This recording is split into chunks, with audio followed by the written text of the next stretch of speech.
Thank you, Mr. Chairman. This has been really an insightful hearing, and I thank all three of you for being here. I would like to start with Dr. Brand. We've heard from some of our colleagues here today that almost an implicit idea that we should just leave this to the region. If we leave this fight to take care of ISIS to our regional partners and we just kind of step back out of it, one, what do you think would happen as a result of that strategy, and would the U.S. homeland be put at risk implementing that strategy? Well, thanks for the question, Congressman. I think that since President Carter, the United States has taken on the responsibility of being the guarantor of regional security in that part of the world. And we have vital interests both within our partners as well as Europe and our own economy that are at stake here. If we pull out, it'll create a huge power vacuum that will be filled by these very organizations that we wish to stop. So I think that would be the exact worst thing to do. And the perception, unfortunately, from the withdrawal of U.S. forces in 2011 by many of our partners in the region is that we are disengaging from the region.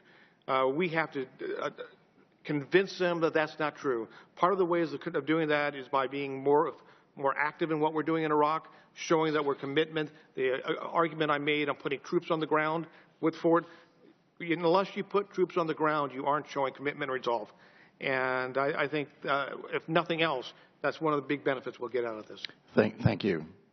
Ambassador Jeffrey, in your written testimony, in the second paragraph, you talked about the campaign with our coalition partners and its strategy, and I'm going to quote out of here.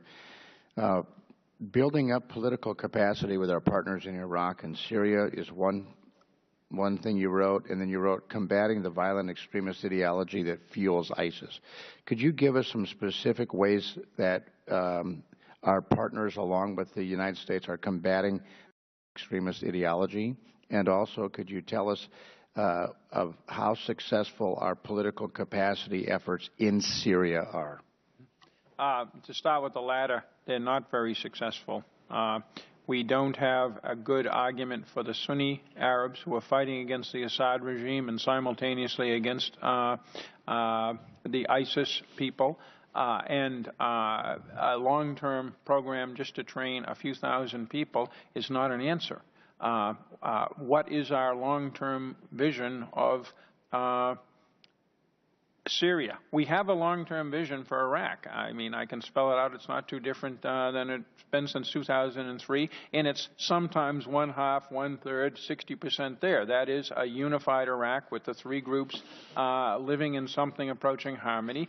And the people we're supporting in Iraq, including Prime Minister Abadi, the Kurds, many of these Sunni tribes, many of the other Sunni politicians I know, are working together to some degree, better than in the recent past certainly, and they are all opposed to this kind of violent, extreme perversion of religion that we see in ISIS and that we see in Qum in Iran. And they are our allies. But they need a lot of support, because if we did just walk away, the bad guys win, as Dr. Brennan said. Is there a specific strategy, though, that you can use to combat the extremist ideology? Or is this just kind of flowery language that ended up in a strategy statement because it sounds good? It's kind of like, only even more complicated. How did we respond to communism? There, that was different because it was an alternative vision of how we should live. This is how these people should live and what they should draw from their religion. The basic, the first thing is fight those people who are coming out after us and coming out after the moderates. Make it clear that this is not a war against Islam. We're not trying to take anybody's territory. We want to live in peace with the 1.4 billion Muslims around the world.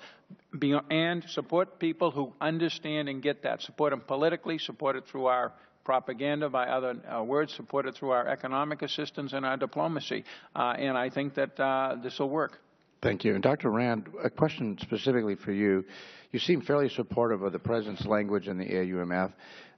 Why would it necessarily be bad for Congress to give broader authority than the President's even asking? Because he then would still have the ability to choose to restrain himself or not. Why is that a bad idea? The AUMF is filling a lot of roles, and we've talked about a lot of them today. Could you please move that closer to you so we can hear you? The AUMF is serving a lot of roles, and we've talked about a lot of them today, policy and legal. We haven't really hit on one of them, which is the legitimizing role it's playing and the message it's sending to our partners in this coalition and to the people in the region. And to the American public, which, by the way, public opinion polls show are majority opposed to more extensive use of ground forces in this fight.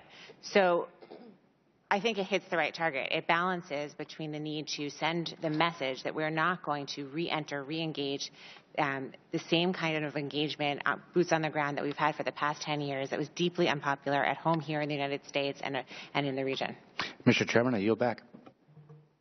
Thank you.